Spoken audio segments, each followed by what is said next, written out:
Bloons is easily one of the most popular TD series ever made, and like all popular games, it spawned a number of fan arts, media, content creators, and fan games. Today I wanted to talk about possibly the most famous fan game of them all, BTD X, a game that came before BTD 6 but is still maintained to this day.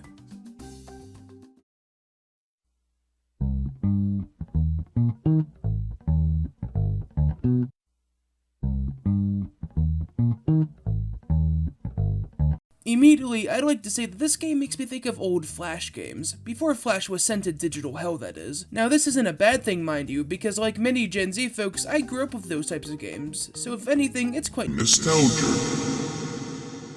Now like I said before, this game came before BTD 6, so there's no heroes. Instead, we have special agents, a feature left over from Bloons Tower Defense 5. The layout of the main menu is more reminiscent of BTD 5 than anything else, and of course this also means that the progression system is more like BTD 5, which is to say that upgrades are pretty much dependent on your current level in-game. Now of course, this being a video game, you may be wondering, yeah, but what's the gameplay like? Good question. It's pretty good.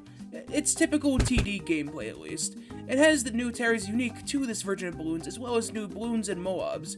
On top of this, there's also a completely different set of upgrades for many towers. I obviously couldn't cover it all in the scope of one video, but the new towers include Plasma Monkey, a kind of Super Monkey-esque tower that has a money gain path, a DPS path, and another sorta DPS path with AoE. The next new tower is Charge Tower, which charges yourself, which is an AoE tower that basically acts as a big group of damager, kind of like the tack shooter but falls off against Moabs. And unlike the tack shooter, it uses electricity to do that, which is something. Bloons Chipper isn't new per se, but it's not in BTD 6, so this is certainly new to anyone who hasn't played BTD 5 or 4. Bloons Chipper can drain the life out of Bloons. It also has a dedicated DPS path and has a sort of stun path, I suppose. The Alchemist Tower in this game is also more of a DPS character, as opposed to the support tower that we know it as in the base game, which I found kind of interesting. Now, as said before, there are lots and lots of new Bloons in this game. Like, I don't think it's even rational to cover all of them here, especially because many of them don't even appear in normal gameplay.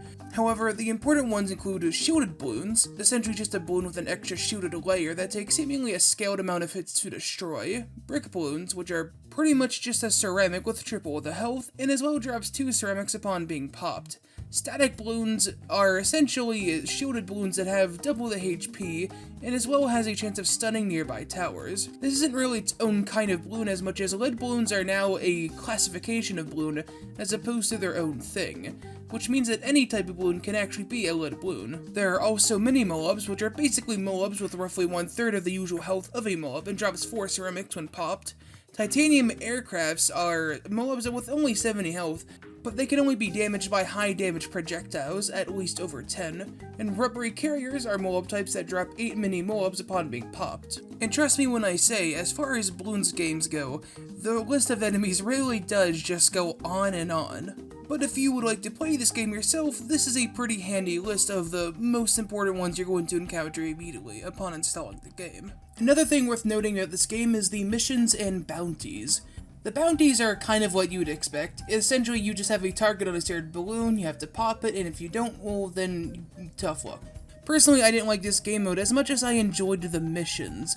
The missions are kind of like little mini games within the game. Personally, the ones that I played were Color Splash and Non-Stop Assault, and I tried out some of the other ones, didn't like them quite as much, but they are quite well designed either way. I really like the idea of making little mini games out of the Bloons world that isn't simply popping a boss or do certain amounts of damage or money spent or whatever. It's actually quite refreshing to see this after seeing the disaster that was Odyssey in the contested territories. Man, does anyone still play that? Now, as a conclusion though, this game is clearly a passion project with good writing and quality gameplay, and ongoing efforts to modernize the art of the game completely nullifies any complaints I would have as far as the art goes. However, my personal gripe with this game is that I feel like it just tries to do too much. Like, that's not a common complaint with fan games, but the amount of extra Moabs and Bloons in this game just kind of feel unnecessary. Especially when some of those Moabs are pretty much just bigger versions of other Moabs. But to be clear, this isn't even really an insult or a bad thing, but personally that just isn't really for me, though someone who wants a new Bloons experience would definitely love this. But other than that, I don't really have much else to say. If you were a fan of TD5, or even just a fan of TD6, I would highly recommend checking this out. It is a great game that is well made, and I didn't even get to mention all the little things, like, for example, the secret paths that every tower has, and as well the fact that Necromancer and Buccaneer summon their own minions during certain paths, which is just pretty cool. But with that said, I hope you enjoyed, and I also hope that you check out BTDX. And I shall see you all farewell. Dude, what did I just say? I shall bid you all